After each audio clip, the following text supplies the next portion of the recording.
नहीं पड़ो, स्वयं खड़े हो गई, दोनों हाथ उठाई और जोरते जयकारो लगाई, बोलो सियावर रामचंद्र की। जनकपुर वाले देख रहे कितनों चतुर है छोटो, तो जनकपुर वालों ने आवाज लगाई, लाडली लखन लाल की। यहाँ परशुराम जी आए, राम जी अपने दर्शन करा के इन्हें शांत करके भेजे। दशरथ आए हैं, भरत शत्रुघ्न साथ में बारात लेकर के आए हैं, दोनों राम लक्ष्मण की जैसे लगते हैं। तो दो बेटी अपनी हैं, सीता और उर्मिला, दो बेटी अपने भाई की हैं, सुतकीर्ति और मांडवी। चारों को दुल्हन बना के चारों को दूल्हा बनाई, चारों भाइयों का विवाह कर दिया। कुंवर कलेवा को समय आयो तो राम जी गए हैं, सियाजू की सखी राम जी से विरोध कर रही है। क्या राम जी? हाँ जी। अरे धन्य है तुम्हारी मैया को। क्यों? तुम्हारी यहाँ पिताजी की आवश्यकता नहीं है, तुम्हारी मैया तो खीर खाए के बेटा को जन्म दे। राम जी मुस्कुराए के रह गए, पर लक्ष्मण जी बोल पड़ी, हाँ हाँ जी सही कह रही है आप, हमारे यहाँ पिता की नहीं माँ की आवश्यकता है। और बाहरी जनकपुर, यहाँ न मैया की आवश्यकता है न बाप की आवश्यकता है, यहाँ तो छोड़ियों की खेती है रही, खेत में तो संतान पैदा। सियाजू खेत में तो प्रकट हुई नहीं, बोले एक छोटो बड़ो खोटो है। राम जी की बारात 6 महीना रुकी, नित्य महाराज निवेदन करे विदाई के लिए और नित्य निवेदन करते जनक रुकवे के लिए। आज महाराज दशरथ अपनी शपथ दिलाई है तो भारी मन सो आप बारात को विदा करेंगे, सिया को विदा करेंगे। सियाजू अवध में आई है, तो जब ते राम ब्याह कर आई, नित्य नव मंगल मोद बढ़ाई। अभी तक तो अवध में केवल नारायण है, नारायण के साथ में लक्ष्मी जब आ गई सीता, तो अवध में आनंद हो गया, मंगल गान बधाई होने लगी। अब देखो आगे का जो प्रसंग है वो थोड़ा सा करुणा का है, रोने वाला है। और आप लोग आए हैं हंसने के लिए, हम आपको रुला में बिठा के तो कहोगे अच्छे गुरु जी ने पहले रुवाई दी, पहले सुनाते थे। जब कथा दोनों समय होती थी, पल्ला में आज भी होती है, दोनों समय पल्ला आप लोग जानते होंगे फरीदाबाद के पास, वहां जाए दोनों समय कथा होती है साल में एक बार। तो वहां 5वें दिन तो हम रामचरित ही सुना पाते, चौथे दिन तक। 5वें दिन दोपहरी में नंदोत्सव होता था, तो 5वें दिन भी राम कथा ही सुनाते। और राम जी के वो विदाई वनवास का जो प्रसंग सुनाते, आनंद आता। ठाकुर के नाम पे आंसू निकल जाए, मन हल्का हो जाए। और एक बार वहां वृद्ध थे इनके नाना जी हरिमन जी के, इंद्रराज जी, कथा सुन के बहुत रोए, बहुत रोए। और कथा के बाद में जब हम उठ के आए तो सब तो बड़ा ही करे, बोले गुरुजी आज शिकायत है आपसे। मैंने कहा है वो आज तक नहीं हुई, आज कहेगी। बोले अरे तुमने मार दियो हो। मैंने कहा कर दियो। बोले इतना रुबायो, इतना रुबायो। गुरुजी आज के बाद में ये कथा मत सुनो, समझ लो गुरु वृंदावन।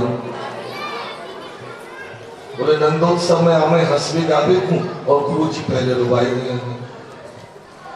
तो वास्तव में करुणा का प्रसंग है। पिता के वचन का पालन, माँ कैकेयी के वचन का पालन करने के लिए राम सीता लक्ष्मण के साथ वन को गए हैं। पिताजी 14 वर्ष के लिए वन भेजे। 14 वर्ष पूर्ण करने के उपरांत में हम लौट के अवध में आएंगे, तब तक आप अवध को संभालो। भरत जी कहते हैं भैया 14 वर्ष, 14 वर्ष एक दिन भी ऊपर नहीं।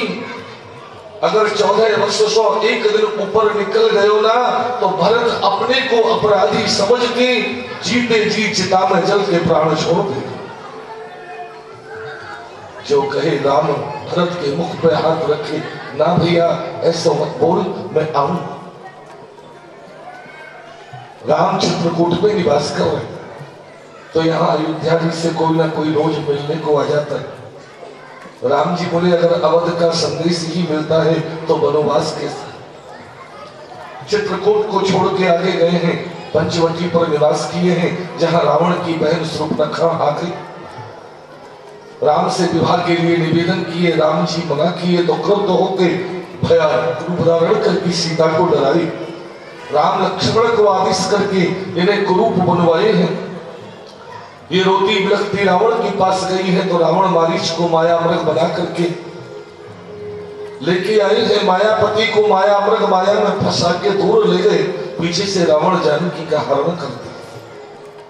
सीता रोती बिलखती जा रही है कि गिद्धराज जटायु सबसे निकृष्ट पक्षी है गिद्ध, क्या क्या नहीं खाता उल्टा सीधा, पर वो पक्षी भी भारतीय पक्षी गिद्ध जब भारतीय नारी को अपमानित, सीता को अपमानित रोती बिलखते देखे तो दौड़ करके आ गए। बोले पुत्री चिंता मत कर, मैं हूं, हमारे रहते हुए ये दुष्ट दिरे को कुछ नहीं कर सकता। भारतीय नारी की प्राण आन की बान की शान की रक्षा के लिए गिद्धराज जटायु अपने प्राण न्यौछावर कर देते। वो भारतीय संस्कृति है कि हमारे यहाँ के पक्षी भी आपके सम्मान में प्राण बलिदान करने को तत्पर रहते थे। बोले किसने आपकी एक दशा बनाई है, नाथ दशानन ये गति कीनी। रावण ने मेरी ये दशा बनाई है, सीता को हरण करके ले गया है, रोती बिलखती जा रही है, कह के प्राण जो छोड़े हैं।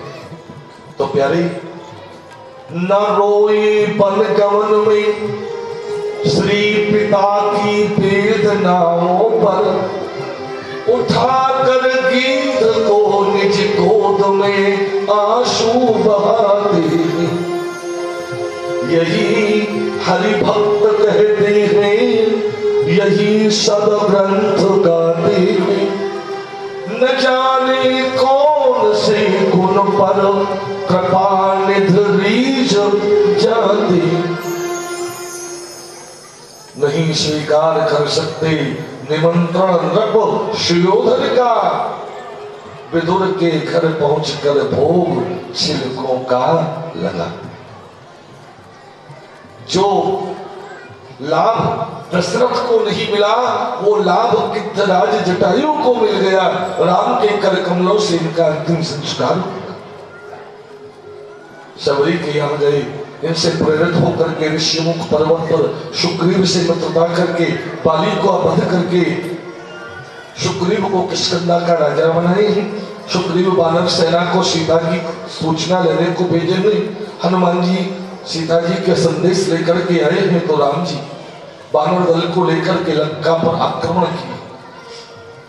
रावण के भी विभीषण समझाए तो रावण इन्हें अपमानित करके सभा से निकाल दिए।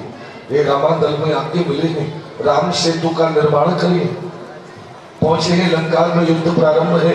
रावण के पुत्र मेघनाथ वीरघातनी शक्ति का प्रयोग कर लक्ष्मण को मूर्छित किए हैं तो श्री हनुमान जी महाराज संजीवनी बूटी के द्वारा इन्हें स्वस्थ करते।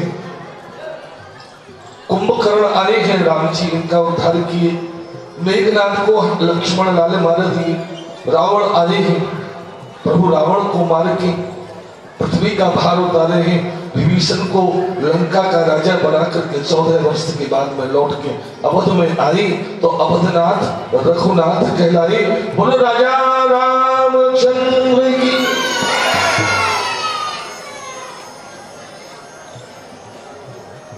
देखो जितनी भागवत जी की कृपा है उतनी ही राम जी की भी कृपा है हमारे ऊपर। पर क्या करें, चतुर्थी कृष्ण जन्मनी और आप लोग तो तैयार है कि आओ कृष्ण कथा सुनने को, हम राम कथा सुनवा ही बैठे तो सामने वाले थोड़े से अटपटो समझे।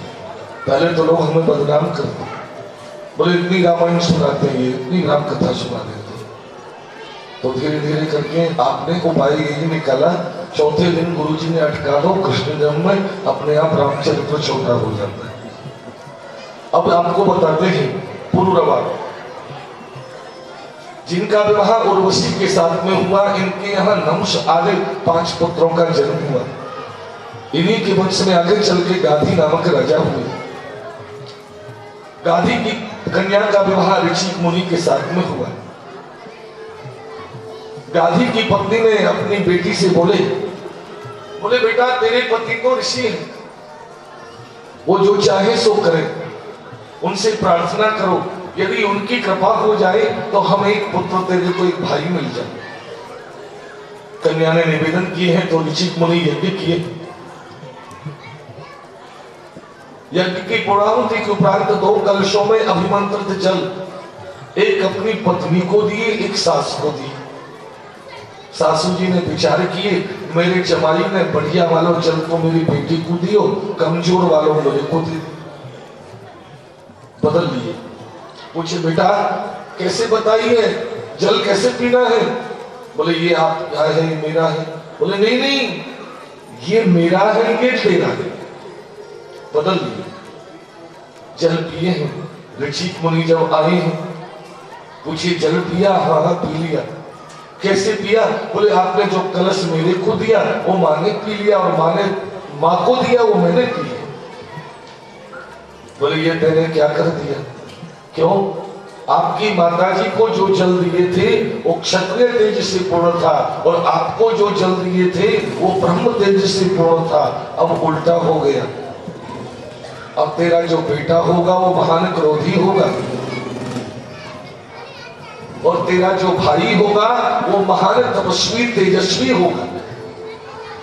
अब बेटा क्रोधी हो तो अच्छा नहीं लगता। प्रार्थना की, बोले मेरे बेटा को क्रोधी मत बनाओ। बोले तेरा बेटा नहीं तो तेरे बेटे का बेटा क्रोधी होगा तुझसे। तो ऋषि के यहाँ जमदग्नि, ऋषि के यहाँ जमदग्नि, और जमदग्नि की पत्नी रेणुका से भगवान के अवतार श्री परशुराम जी महाराज, जो महान क्रोधी।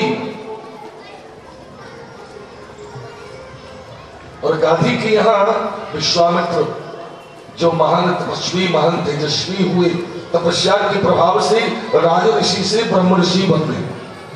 भोज वंश में आहुक नामक राजा है, जिनके 2 पुत्र हैं, उग्रसेन और देवक। उग्रसेन के कंस कंकाली 5 पुत्र हैं, और देवक के देवकी आदि कन्या है। वृष्णि वंश में देवमीढ़ नामक राजा है, जिनकी 2 पत्नी हैं, एक क्षत्राणी एक वैश्यानी। वैश्य कन्या के यहाँ तो पर्जन्य हुए, पर्जन्य के यहाँ नंद हुए।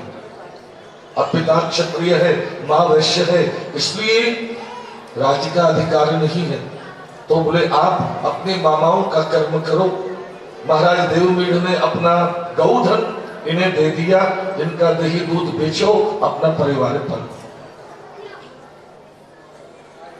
क्षत्राणी के यहाँ सूरसेन है, सूरसेन के यहाँ वसुदेव और प्रथा नामक कन्या है, जिसको हम लोग कुंती बुआ के नाम से जानते हैं। वसुदेव का विवाह देवक की पुत्री देवकी के साथ में हुआ, जिनके यहाँ आनंद कंद श्याम सुंदर श्री कृष्ण का प्राकट हुआ, जिन्होंने कंसारे दुष्टों का संहार कर पृथ्वी का भार उतार के भक्तों को सुख प्रदान किया। वृंदावन बिहारी, ये आपको चंद्रवंश सुनाया। और कुछ सुनना चाहते हो?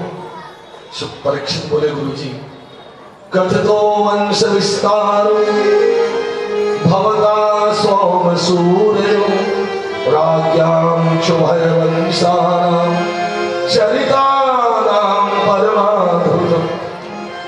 बड़े सुंदर ढंग से आपने चंद्रवंश और सूर्यवंश का विस्तार करके सुनाया, पर जिसको सुनने के लिए हम इतनी देर से बैठे हैं, हमारे कान ललायित हैं, वो कृष्ण कथा तो आपने 2 शब्दों में ही पूरी कर दी।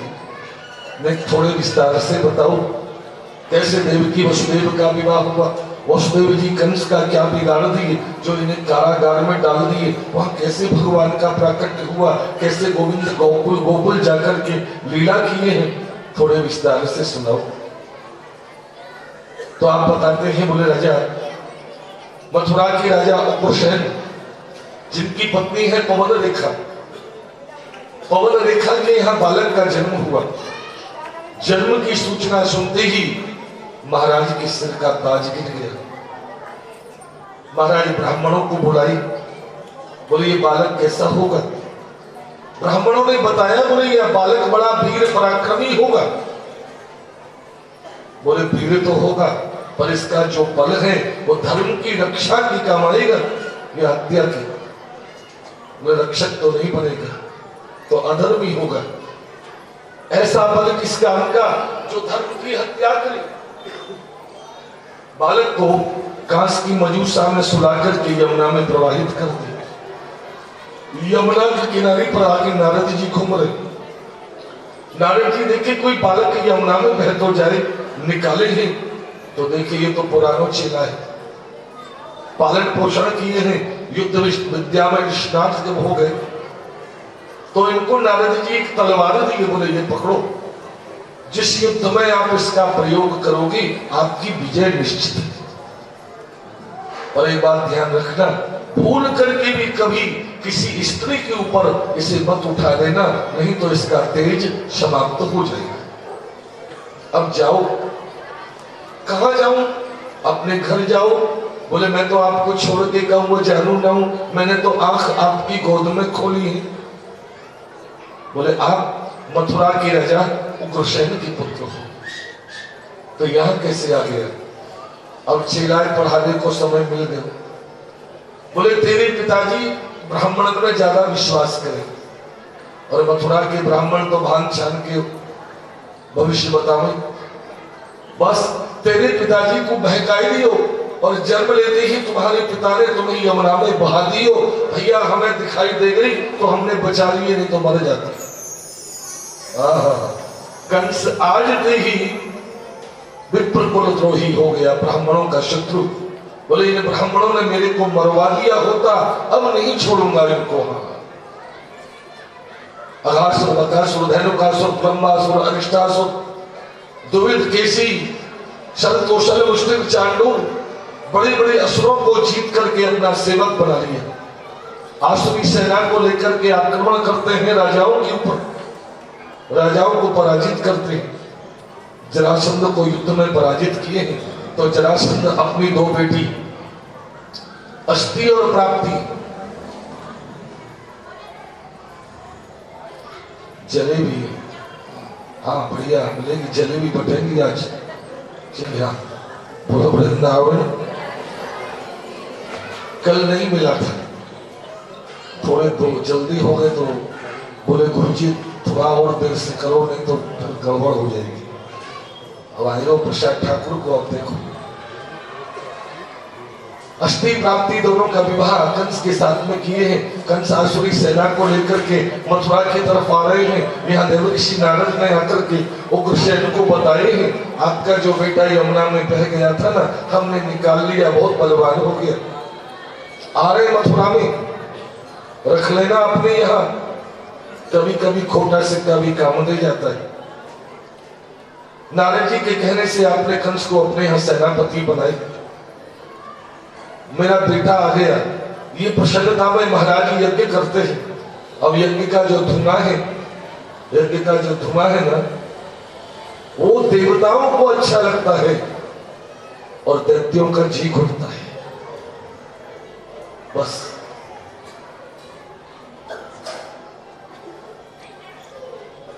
आज के प्रसाद की व्यवस्था, अब नाम तो संजीव भैया ही बताएंगे या धर्मराज जी बताएंगे, और हमारे शर्मा जी के द्वारा है। देखो ये तो आप लोग जानते ही हैं, व्यक्ति विशेष नहीं, सभी की है। सभी के सहयोग से यहाँ साल में एक बार ये आनंद हो जाता है। तो ये समझ लो हम सबकी कथा हो रही है। एक करे तो कैसी करे, और सब मिलके करेंगे तो कितनी सुंदर हो। कल आए, बोले गुरुजी कल नंदोत्सव है, जलेबी बनवानो चाहूं बनवा दूंगा, क्या बात है। लाला को जन्म हुए लड्डू और जलेबी बटे तो कहना ही क्या है। बोलो वृंदावन भी है।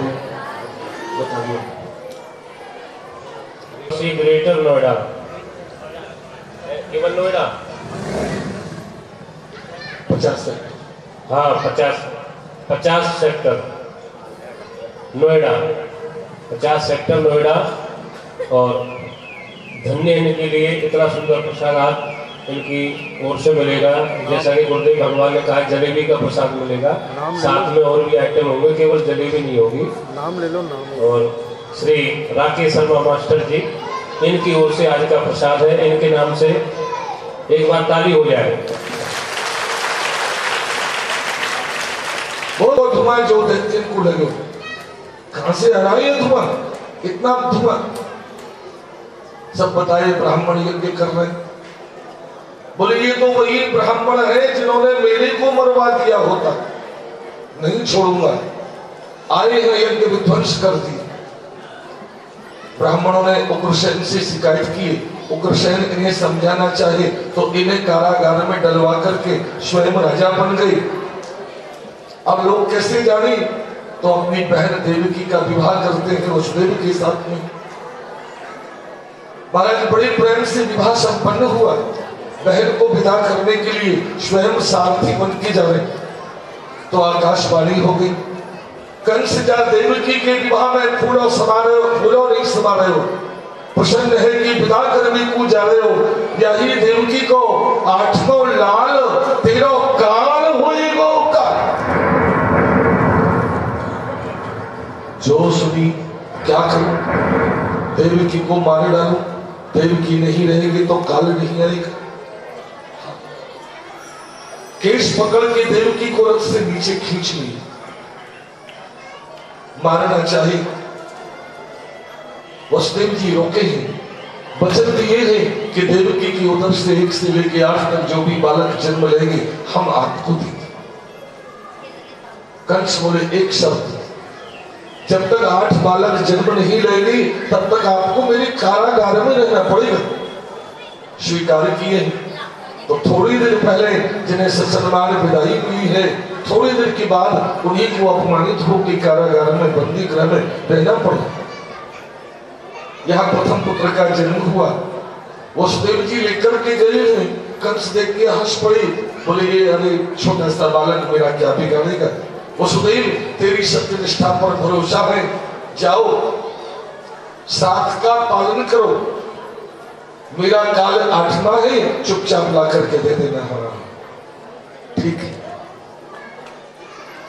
यहां नारद जी को जब मालूम पड़ी कि चेला तो पाठ भूल गए, आए गए गुरु जी को देखे सम्मान किए, आओ गुरु जी पधारो। गुरु जी पूछे क्या क्या किया, सब कुछ बताया, ये किया वो किया, ऐसा किया वैसा किया। गुरु जी बोले सब कुछ ठीक किया, पिताजी को कारागार में डाल दिया, बहुत अच्छा किया। हाँ, यहाँ रहते तो गड़बड़ करते, वहां शांति से भजन करो। देवकी का विवाह किया, ये भी ठीक किया। देवकी को नहीं मारा, ये भी ठीक ही किया। पर देवकी के बेटा को छोड़ दिए, ये समझ में नहीं आया। बोले गुरुजी इसमें समझना क्या है, मेरा काल तो 8वां है, ये तो पहला है। बोले जानते हो 8 कब आता है? बोले गुरुजी 7 के बाद में 8 ही तो आता है। बोले ये आपकी गिनती है, देवताओं की तो गोल गिनती है। अष्टदल कमल बना के बोले गिनो यहां से 1 2 3 4 5 6 7 8, ये 8 यहां से गिनेंगे तो ये 8, यहां से गिनेंगे तो ये 8, यहां से गिनेंगे ये 8, प्रत्येक पहला 8। बोले गुरुजी सवई 1 और सवई 8। बोले यही तो है देवताओं को ठाठ, तो फिर क्या करूं, सबको मार दूं? बोले हम ना कह रहे को मार की छोड़, समझ ले जो तो अच्छो लगे वो कर। गुरुजी बता के चले गए और कंस ने कारागार में जा जाके देवकी के 6 बालकों को मार दिया। कारागार की दीवार बालकों के रक्त से लाल हो गई, पृथ्वी कांप उठी। नारायण की सभा में जाकर के प्रार्थना की, बोले मल डालो, मूत्र डालो, कुआं खोदो, बावरी खोदो, मैं सब सहन करूं, पर कोई पापी अगर भ्रूण हत्या, बाल हत्या करे तो वो पे सहन नहीं हुई, रोको इनको। भगवान बोले कोई बात नहीं, अब कंस ऐसा नहीं कर पाएगा, शांत रहो, हम आ रहे हैं, हम आ रहे हैं, आप जाओ। योग माया को बुला के आदेश किए, बोले आप जाके गोकुल में एक कन्या को जन्म लो, यशोदा के यहाँ कन्या को जन्म लो, और गोकुल वासियों को नींद बस करो, उन्हें ये पता नहीं रहे कि दिन है या रात। देवकी की उदर में जो 7वां बालक है वो मेरो शेषावतार है, उन्हें वहां से हटा के वसुदेव की ही दूसरी पत्नी रोहिणी की उदर में प्रवेश करा। योग माया बोली कि हम इतना सब करेंगे, हमें मिलेगा कहां? बोले कलयुग में हमसे ज्यादा लोग तेरी पूजा करेंगे और तेरी पूजा करके मनवांछित फल की प्राप्ति करेंगे। कलौ चंडी विनायका, कलयुग में दुर्गा और गणेश तो की विशेष पूजा होती है ना। हाथ उठा के बताओ जन्माष्टमी व्रत कौन कौन करता है?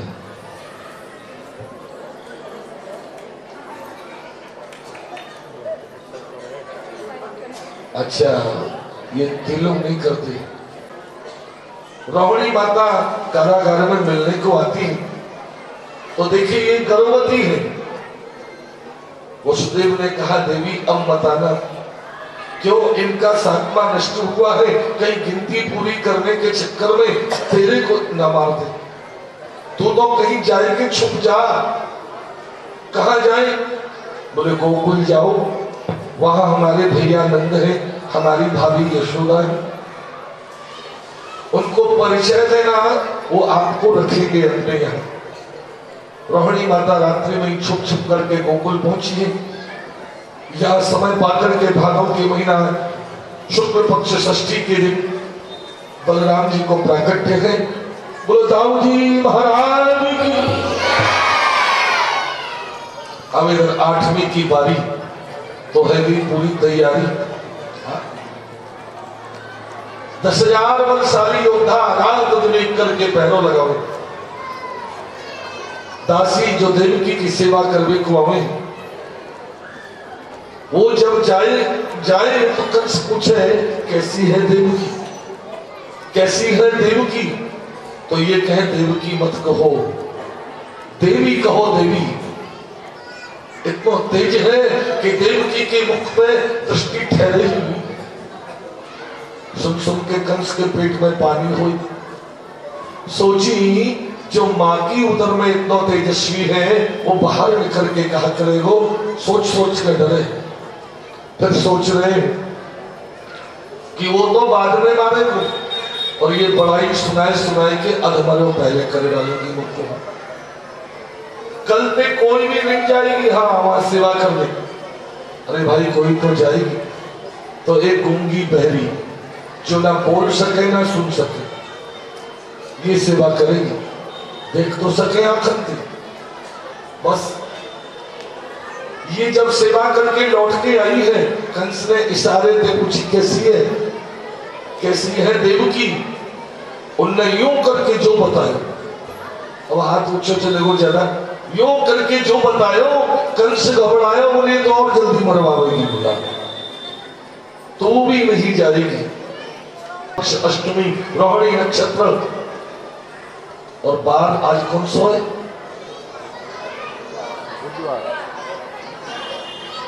बोलो वृंदावन। बुधवार के दिन ही प्रकट हुए। क्यों हुए? अष्टमी को क्यों? रोहिणी नक्षत्र में क्यों? बुधवार को क्यों?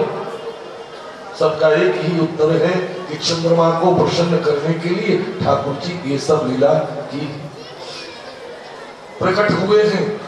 तो देव की वसुदेव स्तुति करेंगे। भगवान आदेश किए, बोले आप हमें कैसे भी गोकुल पहुंचाओ, वहां यशोदा ने कन्या को जन्म दियो है, हमें वहां छोड़ के कन्या को लेके आना, कंस को दे देना, मत बताना हमारे बेटा हुआ। वसुदेव जी पूछे हमारे बेटा भयो कहाँ है बेटा? बोले मैं हूं तो सही, इतो बड़ो बेटा, इतो बड़ो बेटा। ठाकुर जी की दोबारा भूल है कि तुरंत छोटे बन गए। तमद्भुतम बालक अम्बुजेक्ष, अद्भुत बालक सुंदर, कौस्तुभमणि को चिन्ह जिनके वक्षस्थल पर विद्यमान, काली घुंघराली अलग है, कपोलन पे लालिमा है, दिव्य जिनके नेत्र है, कितने सुंदर है। ठाकुर जी ने सोची एक काम मैंने इनके कहे थे करो, एक अपने आप कर लो।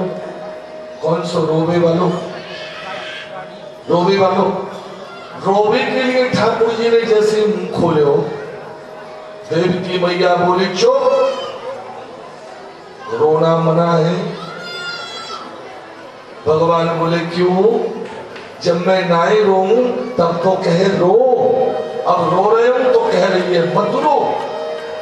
बोले लाला जब तो दुनियाएं दिखानो हो, जब तो दुनियाएं दिखानो हो, आज दुनिया के छुपानो है। रोगे तो अभी आवे मामा। हाँ, मामा को नाम सुनते ही ठाकुर चुप बह गए। बोलो वृंदावन।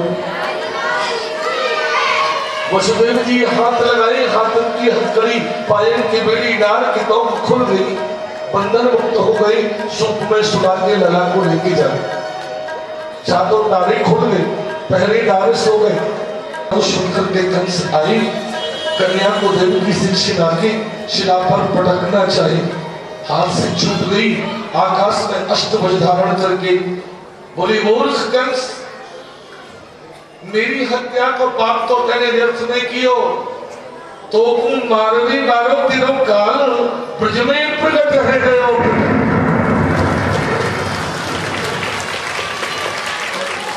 जो सुनी कंस के तो पावन के नीचे में धरती निकल गई, गिर पड़े देवकी के चरणों में।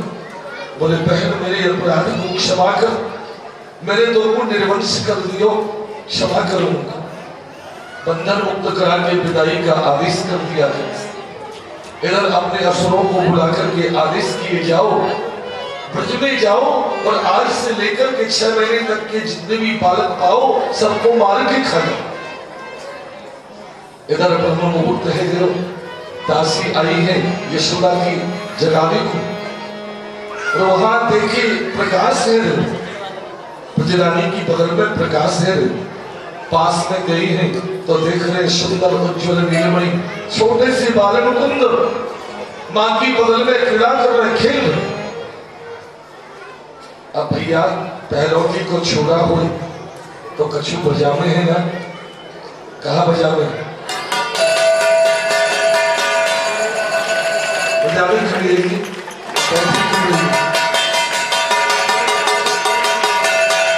जब तक हरी में कछु हृदय से लगा कि मां झूम रही है, बार बार लाला को माथो चूम रही है।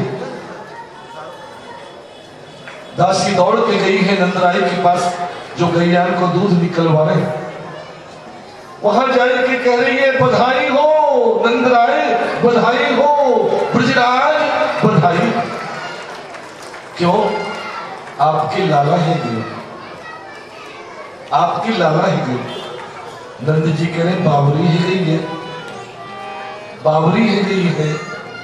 अरे तुमको कछु चाहिए वैसे ही ले ले,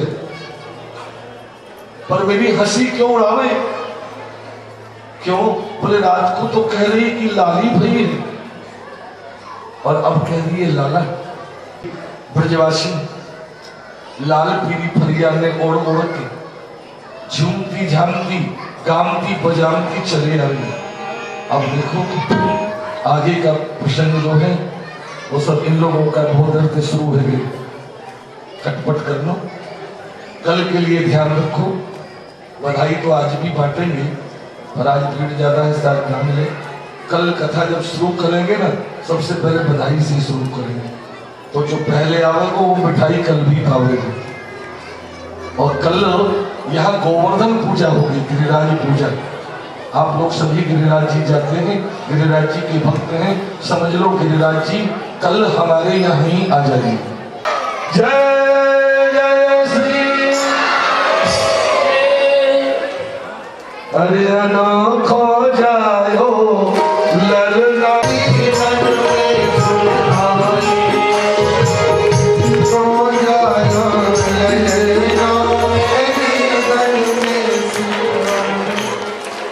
बेगन में सुन आई पुराण में सुन आई बेगन में सुन आई वो पुराण में सुन आई कोई अनोखा जायो ललना में बेगन में सुन आई कोई अनोखा जायो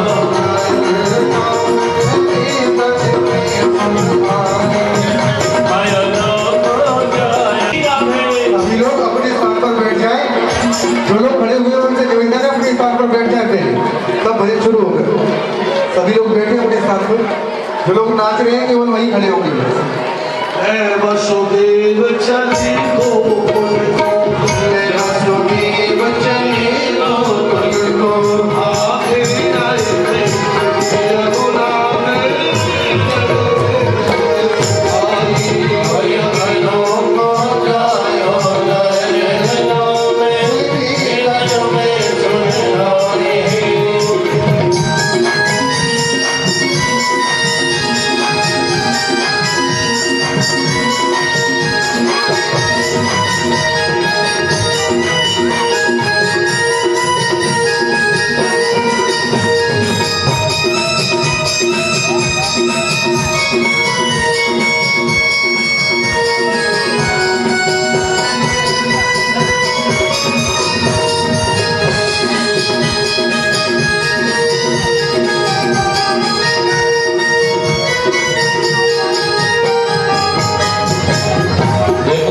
वगैरह बाद में लेगा।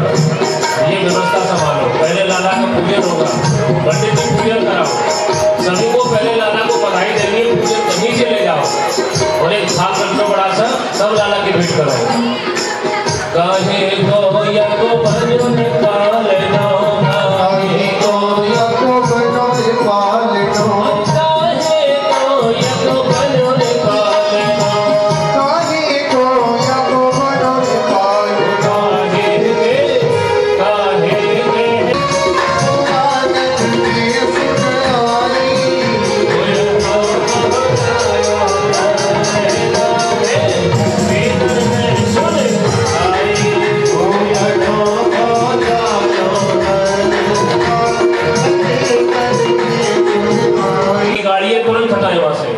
जहाँ खड़ी है उसको तुरंत उठाए, तुरंत गाड़ी खड़ी हो या ना खो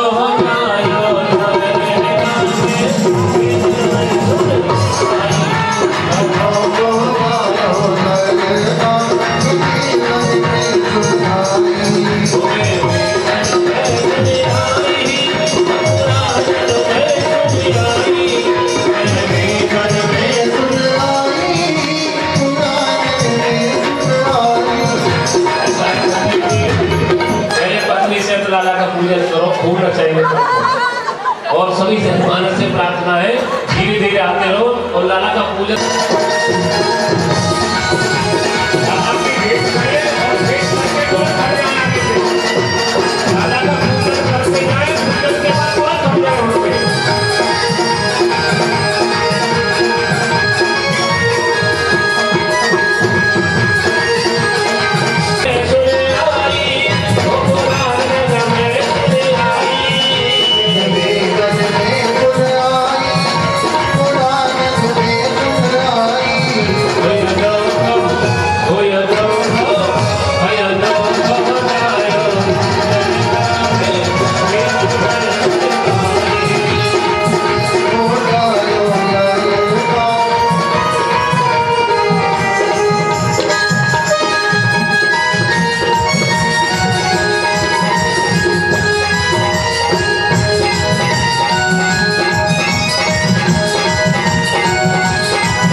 हो तो हाथ जोड़ के प्रार्थना को दे देना। आरती बाल कृष्ण की कृष्ण की और अपना जन्म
सब कृष्णाय वासुदेवाय हरे परमात्मने प्रणतः क्ले भगवान्